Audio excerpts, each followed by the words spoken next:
Hi, I'm Addie Kidd with Art Jewelry Magazine. I'm going to show you one version of an S-hook clasp with looped ends.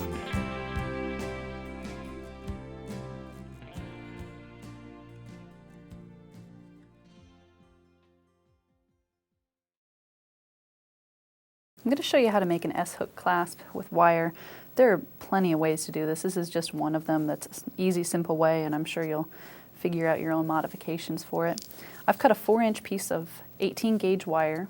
This is sterling silver, but you could use anything you wanted, really. And I'm going to take my round nose pliers and turn a small circle with them. I just gripped the end of them and rotated the circle until it came back around to touch itself. I'm just going to make sure that's nice and tight.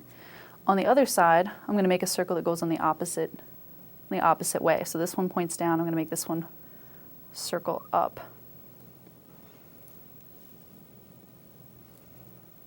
I'm going to pinch this just to straighten it out a little bit. So now I have a piece of wire that has a loop on either end facing in opposite directions. I then take the tip of my chain nose pliers and I push the wire end against it just a little bit. That creates a bit of a bend. It'll help make your hook look nice when you're done.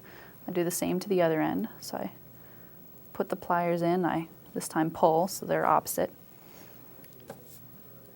Then I move part way up wherever I like the first hook to be, and I move down lower onto the round nose pliers so that I get a nice big loop here, and I'm going to push the wire against it. I'm going to do the same on the other side, going in the opposite direction. Push it against. It's a large, exaggerated S-hook, and you can flatten it out. You can see mine's a little off. You can flatten it out on a block with a rawhide mallet.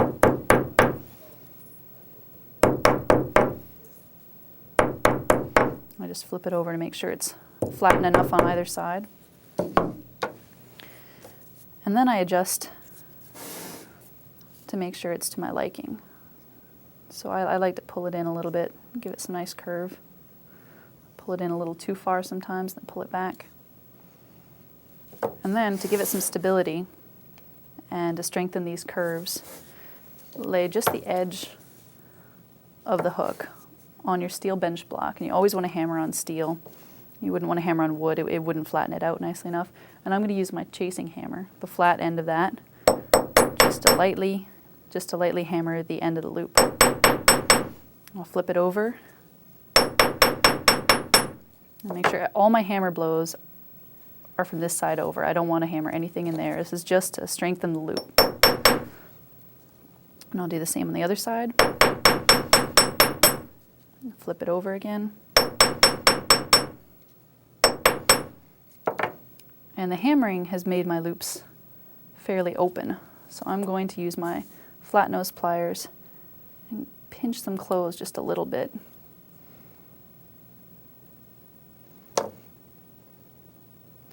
And then you can modify any parts you'd like. I'm just going to make that a little less of a curve. And that's a very basic S-hook clasp.